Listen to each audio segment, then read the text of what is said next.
आप सबको पता है कि कुछ टाइम पहले नेपाली कुछ लोग रशिया यूक्रेन के वॉर में मारे गए थे और जितने भी लोग मारे गए थे रशिया ने ये बोला था कि हम उनके पैसे देंगे। तो अब बात ये आ रही है कि पुष्पकमल दहल नेपाल के जो प्राइम मिनिस्टर है प्रचंडा, उन्होंने बात की है बट उनकी कोई बात नहीं मान रहा था अभी तक हम पैसे देंगे या नहीं देंगे। तो फाइनली अब रशिया से ये ऐलान हुआ है कि हम जो भी नेपाली मरा है या जख्मी हुआ है रशिया यूक्रेन वॉर के अंदर हर बंदे को 75 करोड़ रुपए देंगे। अब ये 75 करोड़ रुपए जो है रशिया जो है वो नेपाली गवर्नमेंट को देगी और फिर नेपाल की गवर्नमेंट जो है ना उन आवाम को देगी। अब देखना है कि उन आवाम को कितना पैसा मिलता है, गवर्नमेंट कितने पैसे देती है। हमारे पास एक नेपाली मीडिया का रिपोर्ट है जिसमें यह बात की जा रही है कि रशिया 75 करोड़ रुपए नेपाली जो है वो एक एक बंदे को देगी जो मरा है या जंग के अंदर जो है वो जख्मी हुआ है। तो चलिए रिपोर्ट देख के फिर आपके साथ बात करते हैं।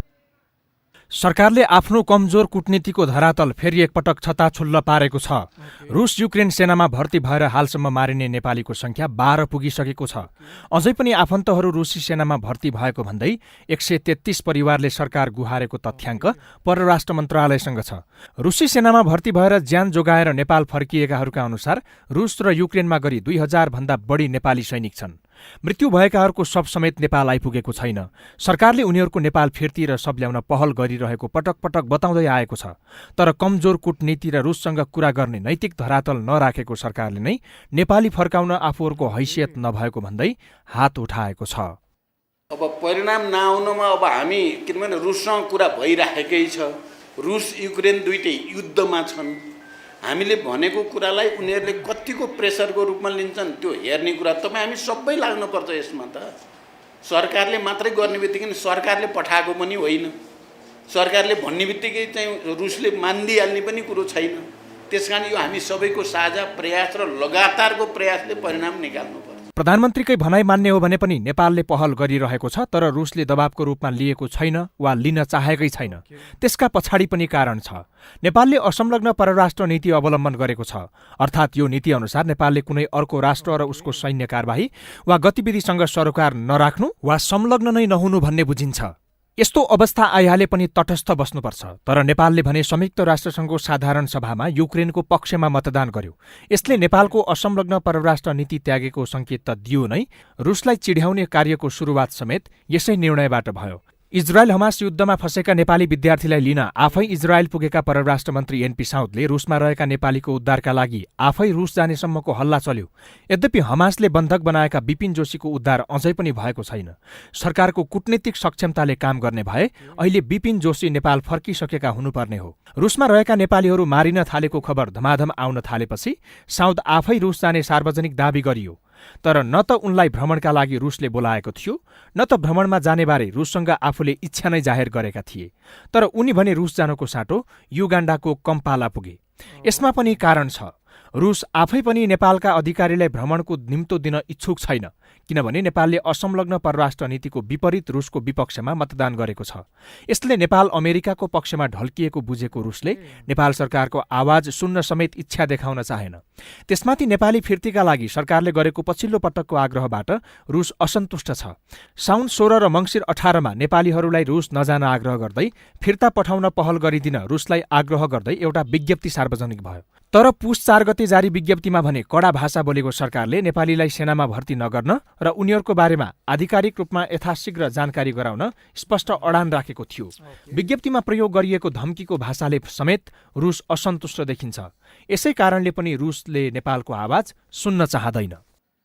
रुसको सरकार नेपालप्रति नाखुस छ भन्ने कुरा बुझाउँछ। किन भन्दाखेरि 3 पटक रुसको विरुद्ध भोट हालेको छ र चाहिँ रुसलाई मात्र चाहिँ किन भनेर चिठी लेखा हुनाले यो भेदभाव गरेकोमा उनीहरू खुसी नभएको प्रश्न देखिन्छ। नेपालले अहिले भारत र बेलायतमा मात्रै नेपालीलाई सेना पठाउन सक्छ। त्यसबाहेक अरू देशमा हुने सैनिक भर्ती गैर कानूनी मानिन्छ। रुसले भने नेपालीहरू रुसी सेनामा भर्ती भएको र हताहत भएको बारे जानकारी नभएको बताउँदै आएको छ। विदेशीहरू रुसी सेनामा सेवा गर्न नपाउने स्पष्ट अडान रुसको छ। तर रुसले विदेशी नागरिक सेनामा भर्ती हुन आए रुसको नागरिकता दिनेदेखि आकर्षक अफर सार्वजनिक गरेको विषय भने बिर्सिएको छ। नेपाली नागरिकलाई आफूहरूले भर्ती नगराएको र उनीहरू स्वेच्छाले गएको तर्क रुसको छ। रुसी सेनामा रहेका सैनिकहरूको स्थितिबारे जानकारी दिनु संवेदनशील आन्तरिक सैन्य मामिला भएको र आफ्नो देशको सैन्य मामिलाबारे अर्को कुनै पनि मुलुकलाई जानकारी दिनु रुस आवश्यक ठान्दैन।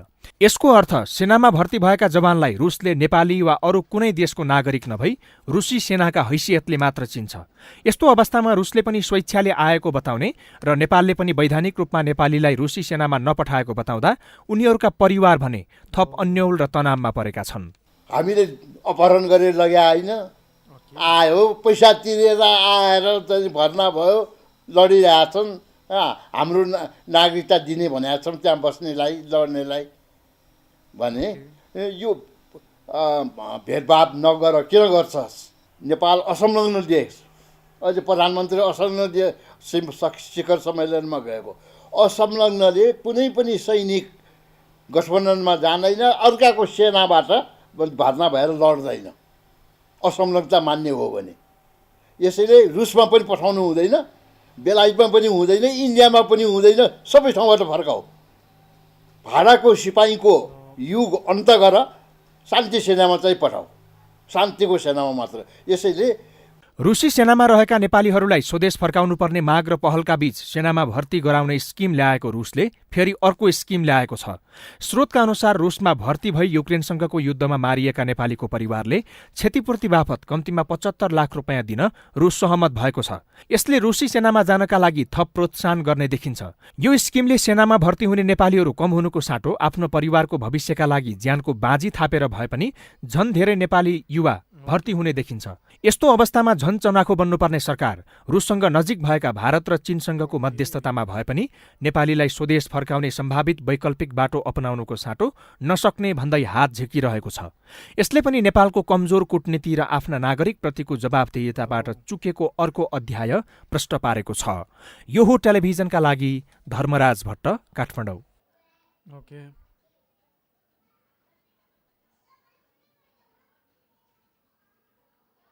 तो रिपोर्ट आप लोगों ने देख ली होगी। यहाँ पे बात यह की जा रही है कि प्रचंडा की कोई हैसियत ही नहीं रही है कि वो पुतिन यानी रशिया के प्रेसिडेंट से बात करे और अपने लोगों की जो जाने गई है उसके बारे में बात करे। बात यहाँ पे यह आ रही है कि प्रचंडा की कोई हैसियत नहीं रही और बेसिकली प्रचंडा या नेपाल के जो प्राइम मिनिस्टर है पुष्पा कमल दहल बहुत ही लेट कर चुके हैं, क्योंकि यार एक आपकी कंट्री के लोगों को मरे हुए तकरीबन 6 महीने होने वाले और आप अभी तक उसके ऊपर कोई काम नहीं करें, तो दिस अनफेयर। ये बिल्कुल बेकार चीज है कि आप अपनी कंट्री के लिए ही कुछ नहीं करें, अपने लोगों के लिए कुछ नहीं कर रहे। आपकी कंट्री के अंदर जॉब्स नहीं है तो तभी तो आपकी कंट्री से लोग बाहर गए हैं। वो लोगों ने कोई ना कोई जरिया निकाल के अपने लिए मुल्क के अंदर पैसे भेजने थे अपने घर वालों को, बट वो वहां पे मारे गए फौज के अंदर। तो अब बात ये आ रही है कि अमेरिका ने इस मामले के ऊपर रूस से बात की है और आप सबको पता है कि रशिया यूक्रेन वॉर के अंदर अमेरिका भी थोड़ा सा घुसा हुआ है। तो अमेरिका ने बात की है कि भाई नेपाल के जो भी लोग मरे हैं उनको आप पैसे दो। नेपाल की इस अवाम के बारे में तकरीबन जो बात आ रही है वो तकरीबन कुछ लोग 100 कह रहे थे, कुछ लोग 10 लोग कह रहे थे, कुछ जो रिपोर्ट्स निकल के आ रही है वो तकरीबन 100 लोगों की गुमशुदगी का ऐलान हुआ था, बट जिसमें से के 10 लोगों की डेड बॉडी मिली है। और उसमें बात ये की गई है कि रूस ने नेपाल की वो बात मान ली, अमेरिका की बात मान ली है, जिसके बारे में अब ये बात की जा रही है रूस ने नेपाल की